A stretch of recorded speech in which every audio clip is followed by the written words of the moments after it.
Oui, alors, bonjour maître. Bonjour Lamia. Oui, je vous appelle pour vous poser une question concernant la naturalisation. Je prépare mon dossier actuellement, sauf que mon mari ne veut pas la demander actuellement. Et puis en plus, je pense qu'il ne remplit pas les conditions parce qu'il faut qu'il soit sur le territoire au plus 5 ans, je suppose. Mm-hmm. Et puis, il a un titre de séjour d'une année qu'il a renouvelé 4 fois. Ça sera sa 5e fois cette année. Et donc, du coup, peut-être qu'il aura un titre de séjour de 10 ans, c'est-à-dire la carte de résident. Mais en attendant, il a celui d'1 an. Alors, ma question est, est-ce que si moi je dépose mon dossier et que mon mari ne le fait pas, ça serait un motif de refus? Non. Non. Non. La condition pour pouvoir obtenir la naturalisation, c'est qu'il soit résident en France avec vous et qu'il soit en situation régulière.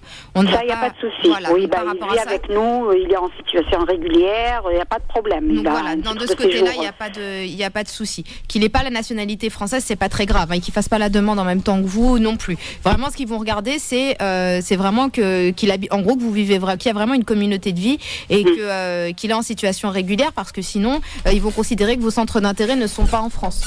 D'accord, parce que vous savez, quand on remplit le dossier, le document, CERFA numéro 2, il vous demande pourquoi le conjoint ou la femme ne demande pas la nationalité. Qu'est-ce que je pourrais mettre comme motif? Est-ce que je vais leur dire parce qu'il n'a pas envie ou comment je vais faire? Donc, parce que moi, je me suis renseignée autour de moi dans des associations et tout ça. Ils m'ont tout de suite dit catégoriquement que ça serait un motif de refus parce que c'est une preuve de non-intégration et tout ce qui s'ensuit. Alors, moi, sincèrement, j'ai jamais... là, ça fait pas mal de temps que j'exerce. J'ai jamais vu de refus sur ce motif-là. D'accord. J'en ai vraiment jamais vu. D'accord. Ça fait 10 ans, j'en ai jamais vu. Qu'est-ce que je pourrais mettre comme motif? Je vais dire qu'il ne remplit pas les conditions actuellement et c'est tout.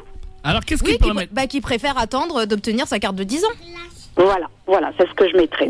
Ou sinon, ce que vous pouvez dire, c'est qu'il préfère attendre d'obtenir sa carte de 10 ans, ou qu'au niveau de son insertion professionnelle, il n'a pas, je ne sais pas s'il est en CDI à temps plein. Il est à la retraite. Il est à la retraite et il touche combien, à peu près? Il touche à peu près dans les 1 400 €. D'accord. Alors vous, ce que vous pouvez dire, même si c'est pas forcément la réalité. Je vous interromps.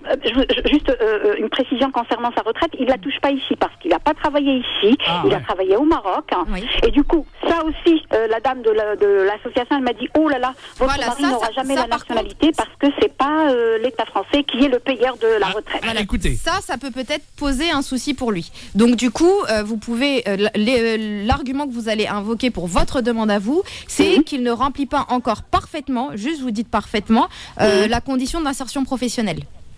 D'accord. Parce que c'est une condition qui est extrêmement importante. Donc, s'il ne remplit pas toutes les conditions, forcément, vous mettez qu'il ne remplit pas parfaitement encore la condition d'insertion professionnelle et qu'il préfère attendre d'être dans des conditions de remplir vraiment les meilleures conditions pour éviter un ajournement. Pas un refus, mais vous mettez un ajournement. Et vous mettez bien ajournement, mettez pas refus. Oui, ajournement. Oui, vous inquiétez pas, d'accord. Eh bien, je vous remercie, maître. Merci, Medjahed. Avec plaisir. Bon week-end à tout le monde. Bon week-end à vous. Merci. À bientôt. Merci de votre appel.